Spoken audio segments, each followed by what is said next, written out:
కాంగ్రెస్ అభ్యర్థి ప్రధానంగా మీ మీద ఆరోపణలు చేస్తున్నారు.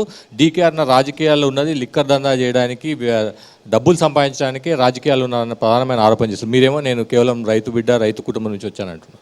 వీళ్ళకు ఒక ఊత పదం అయిపోయింది. వాళ్ళు చేస్తున్న వ్యాపారాలేమో చాలా మంచి మంచి బ్లాక్మెయిల్ చేసి కోట్లు సంపాదించి మందిని బ్లాక్మెయిల్ చేసి వాళ్ళు సంపాదిస్తారు. ఏ వ్యాపారం చేసినా చట్టబద్ధంగానే చేసినాం. వ్యాపారాలు దొంగ వ్యాపారాలు మేము ఎక్కడ చేయలే.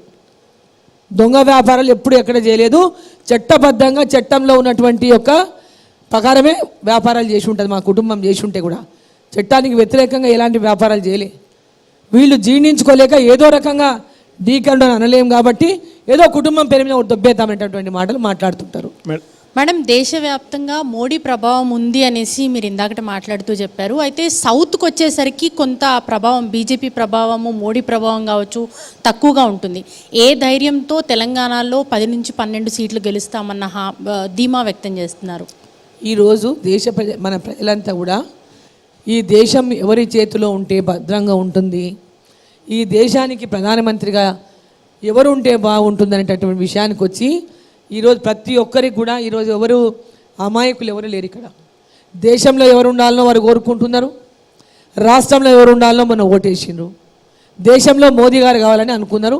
ఈరోజు మోదీ గారి కోసం ప్రతి ఒక్కరు ఏకమవుతున్నారు. మొన్న కేసీఆర్ని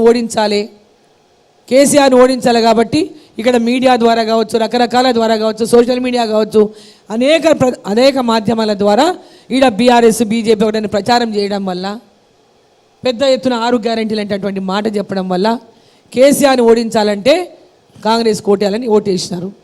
ఇప్పుడు దేశం కోసం ఓటేయాలి, ఈ ఓటు నరేంద్ర మోదీ గారు ఉండాలని ప్రజలంతా కూడా ఈరోజు నరేంద్ర మోదీ గారి వైపు చూస్తున్నారు. కాబట్టి భారతీయ జనతా పార్టీ తెలంగాణలో కూడా పెద్ద ఎత్తున సీట్లు గెలుచుకుంటుందనే విశ్వాసం మాకు. భద్రంగా అంటే మీ ఉద్దేశంలో మొన్న రాజస్థాన్లో మోడీ మాట్లాడుతూ కూడా ఒక వర్గానికి సంబంధించి మాత్రమే ఫేవర్గా మాట్లాడడము, ఒకవేళ కాంగ్రెస్ గెలిస్తే సంపదంతా ఒక వర్గానికి వెళ్ళిపోతుంది, చివరికి తాలిబొట్లు కూడా అమ్ముకోవాల్సిన పరిస్థితి, రోడ్డు మీదే పడతారు అని చెప్పేసి చెప్తున్నారు. అంటే బీజేపీ అంటే కేవలం ఒక వర్గానికి సంబంధించిందేనా?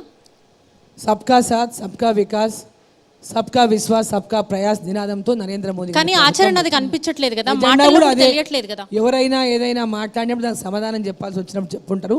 వారి నినాదం ఒకటే, సబ్కా సాత్, సబ్కా వికాస్.